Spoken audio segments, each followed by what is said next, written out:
right, guys. The one topic I wanted to jump into is HBO. It was kind of a Twitter thing this week, and when was the first time you saw that, that logo and actually tuned into HBO? And I know I think we all posted it on Twitter, but let's recap that a little bit. I go way back. I mean, I go back, to the '70s, late '70s, and early '80s. There was a sitcom on called Dream On, and it was one of those shows, that it was kind of unique, but it also had nudity, and when you're young, a young male, and all of a sudden, wow, we've got HBO and they're showing stuff. This is all right. But it was a good show. Also, there was another sitcom called First and 10. It was kind of a parody of the NFL. And then speaking of the NFL, that was where the original Inside the NFL was, with Len Dawson and Nick Bonacani before it went to Showtime.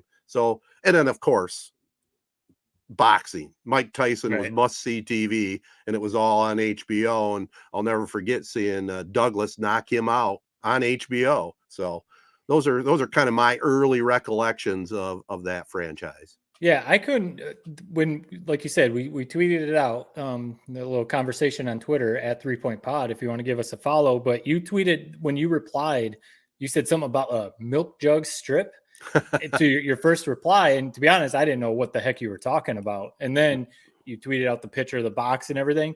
Yep. So what you literally had to, so you had your cable box and you literally cut a chunk of a milk jug and put it in there. Let me HBO. Let me paint the picture a little bit to all the youngsters out there, including yourself.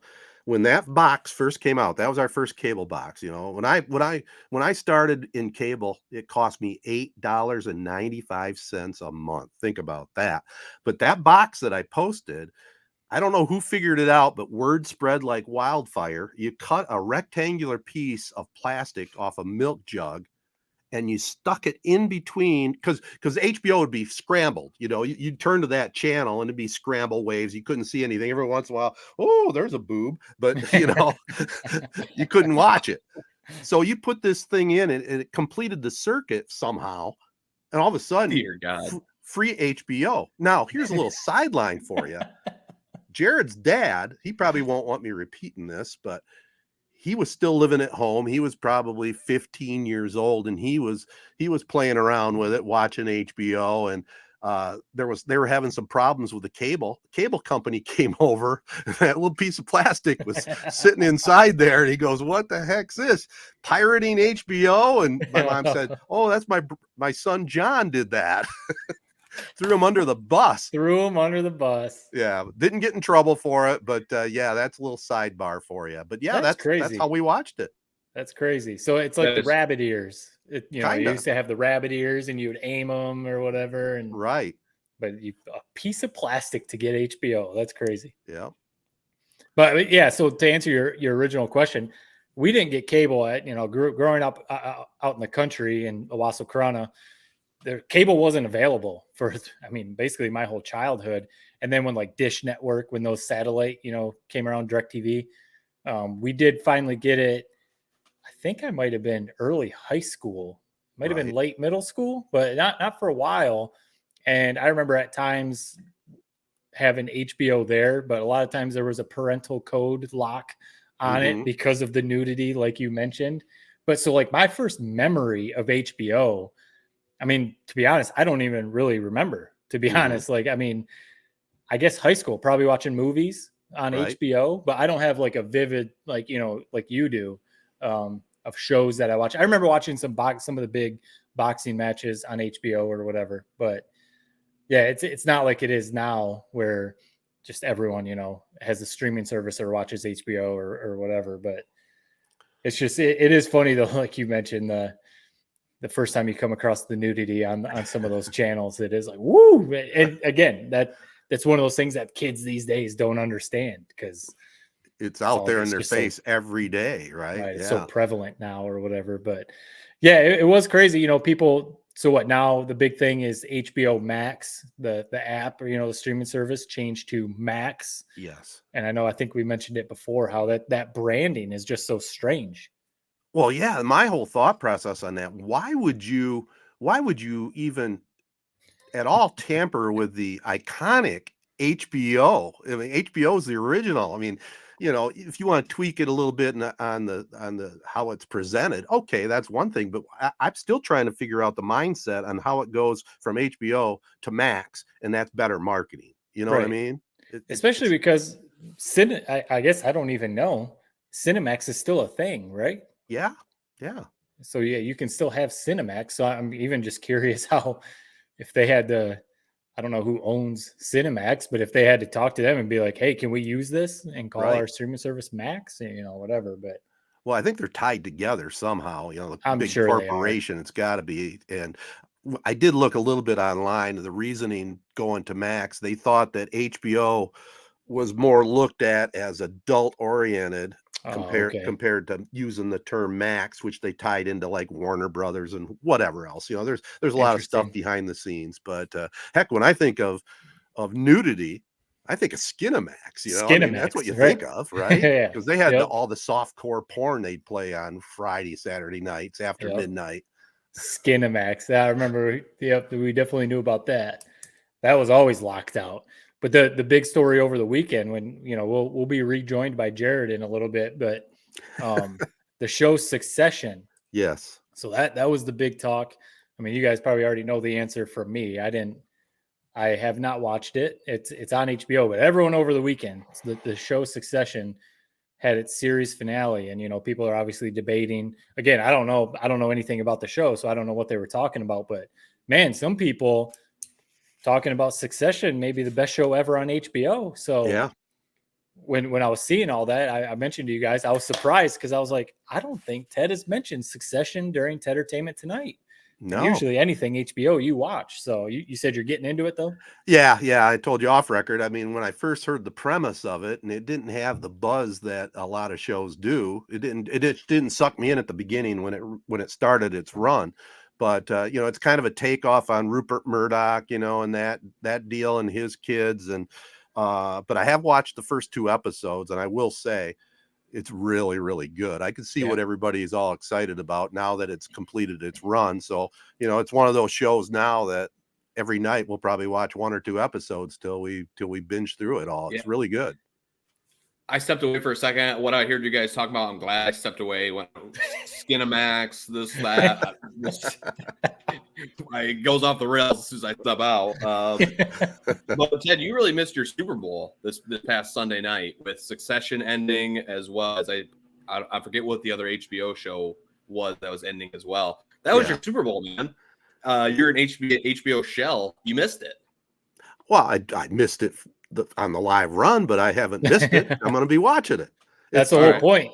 I don't think when we mentioned before we started recording about Succession, I don't think you said, Jared, did you watch it? Are you watching it? No, I need to. I don't know. It seems like a show that's kind of slipped through a lot of people's cracks. Obviously, it's still very popular, but it's not a show that I feel like a lot of people are talking about very often at the water cooler or that type of thing. Right. It's very well, and it's a drama, so I think that turns some people off. There's hardly any comedy in it. There's some, but it's mostly a drama. But I think the writing is really, really good, and the acting that I've seen in the first 2 episodes, top notch. So I can see why everybody is sucked into that. Yep. So I'll have a full review when I make it all the way through. So that'll be the way through. Probably somebody in the fall, sometime in the fall. That you'll probably be done with that. 1-2 weeks. So we'll hear about it in a couple weeks on this 5th segment. Maybe. That I was going to say, now that's NBA playoffs are starting to wind down, just the finals now. I feel like I might be able to actually watch a few things. It seems like I've been every night has been whatever playoff series I'm trying to keep an eye on. But I think we mentioned it before. I know, Jared, you said you maybe watched it for a little bit. I think you fell out of it. The show You on Netflix. Mm-hmm. Yep. We're getting through the current season. My wife was she was out on it, but I was like, I want to watch it. I want to see what happens this season. So since I started watching, now she's kind of back into it. This current season, it's ridiculous. I don't know how, the main character, how he continues to get away with everything that he gets away with, but it's just one of those. He's a good actor. I'm blanking on his name. I think, Jared, you probably know his name. Yep, I'll find it. I should. Yeah, I'm blanking on his name, but he's a good actor. He's a good actor. The writing is pretty good. Again, it's It's very far-fetched, of course, but they suck you in with some of the characters, the mystery part of it, who's the killer or who's going to do that. There's always things that suck you in, a lot of good cliffhangers, and it got confirmed for one more season. That's going to be the final season. So it's going to be like, all right, well, I guess I got to watch one more season. Got to stick with it. Yeah. I didn't make it through this last season. I don't know, a little too out there for me. Yeah. He had the good camaraderie with I don't remember the girl's name in the previous seasons. Yeah, Love. I thought that was like kind of a fun little relationship they had. So once she was kind of out of the picture, or maybe she comes back in this season, I don't know. But once she was out of the picture, I kind of lost the interest in it. But I don't know. It's still a good show. I mean, Pat Badgley, like you mentioned, his acting kind of can fix a lot of the flaws, like where you're still kind of in it, even if the show's not perfect around him. Right. But yeah, it's worth a watch. I would say the first 4 seasons are solid. I would say for you, Ted, because you haven't watched any of that show, right, Ted? No, I did. I watched. Okay. I don't know if I made it through the first season, but I watched quite a few episodes of the first season. That would be one of those, I'd say, low on your list. Yeah. I mean, if so you what do ever you have nothing to watch? Yeah. All right, maybe 3-point podcast rating, Matt. Where do you put it? I'm gonna, again, because it's not just on Netflix. It's not like I'm paying extra for it. I'll give it a 2.0, just because I like the mystery part of it. It's almost like a true crime type of show. That 2.0 might be high. It might be like a 1.8, 2.0, somewhere around there. Okay. Finally here, I wanted to get your guys' opinion on this. You saw me, I tweeted it. Space Jam was on, and Space Jam: A New Legacy. You could watch them back to back. Michael Jordan and LeBron James. Have you seen both of them, and what are your thoughts? I mean, definitely the first one. That was huge when I was a kid. I mean, we all thought we were in the movie Space Jam. So definitely, that's a nostalgia thing. I love the first one. I have not seen the second one. I'm sure we talked about it on the pod when that movie came out. It's nothing against LeBron or anything like that. Cool that he made, a Space Jam 2. I have no interest in watching it, though. I mean, maybe if it was on TBS or something, I'd turn it on and catch it or something. But yeah, no interest in the second one. That's another DNF I had on my list was Space 2. So bad, man. Yes. So unbelievably bad. But Space Jam, like really the whole idea, it shouldn't be good. Space Jam had no right being as good as it was. It was helped because you had one. Honestly, I love the ending scene where the guy from Jurassic Park, I don't even know the actor's name, now gets the megaphone. Ladies and gentlemen, Michael Jordan. And he comes out of the spaceship down in and R. Kelly's playing in the background. I mean, that scene is a top 10 movie scene maybe ever. And the soundtrack is just incredible. I think because of those two things, in my opinion, are why it's so. And the basketball season, the basketball seasons are actually like real somewhat. Whereas in Space Jam 2, it's like I don't totally understand what they're playing. It's like a video game kind of. Yeah. And it's like score doesn't make sense. It's like trick points and shit like that. So yeah, I follow right along the same lines. I thought the first one was pretty good, and the bonus, Bill Murray was in it. Yeah. The Looney Tunes, the cartoon part was a lot better than in the second one. Yeah. And they both were just kind of fluffy entertainment, if you will. They were just kind of promos for LeBron or MJ, but number one definitely killed number two. Yeah. Number two was horrid. But it was terrible. It's tough too with those, like you said, fluffy, kind of corny, cheesy, just basically kids movies, or whatever. Exactly.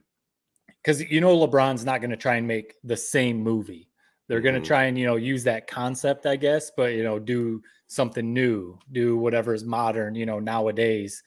And it clearly, from all the reviews, did not work because the first one, I mean, if you think about it, was pretty straightforward. Yeah.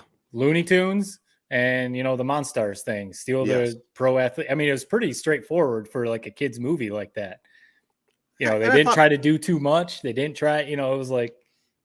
And I actually thought Jordan's acting was pretty good in it. It wasn't bad, Yep. And the whole key is, Jared, this is something you got to look forward to. Matt, maybe you can relate to it right now. When you go take your daughter to a kid's movie, you appreciate the fact that they do have some adult stuff in there that Right. so you can enjoy it. Like when Jessica was a little girl, when I took her to what were the Smurfs. I took her to a Smurfs movie.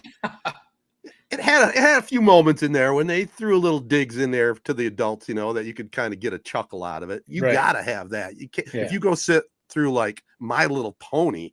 Oh my God, that was like I should have been asleep during that whole film because it was horrid for an adult. Oh, there are some cartoons that like adults can actually watch. I think they they intentionally do that. They put some adult humor in there. Like Clearly, the kids don't get Pixar those stuff, jokes. right? The Pixar stuff's like that. Yeah, you got to. What would you guys last thing maybe? What would you guys? Yeah. I had this question asked to me this week. I'm curious what your guys' thoughts. What's your all-time favorite like animated? Can be Pixar, can be whatever, like children's movie. For me, it's up to 2. One, Up. How can you beat Up? I mean, that first 4-minute segment. Oh, I mean, it'll make you cry before you it even made see me the credits. cry. Yeah. And then my other one is also Wreck-It Ralph. I love Wreck-It Ralph. That's another one. The ending when he's relating the bad guy code as he's kind of like sacrificing himself. I mean, that'll make me cry every time too. So those are my 2 big ones: Wreck-It Ralph and Up. What do you guys think? Man, that's tough. I like Coco a lot. The Pixar movie Coco. I love the Toy Story movies too. Yeah. The Toy Story. They're doing a Toy Story 5. It's going to make buku money and it's probably going to be amazing. Toy Story 4 like finished perfectly. I kind of wish they would have just ended it. Toy Story 4 was such a great ending. Without really thinking about it, those would be the first 2 that come to mind, the Toy Story franchise. And then I like Coco a lot. Yeah. I hate to agree, but that's the one that popped in my mind, Matt. Toy Story 1, that's what I would think was kind of a go-to. And like Jared said, Up, man, that just grabs you at the beginning. And that was well done as well. So good stuff there.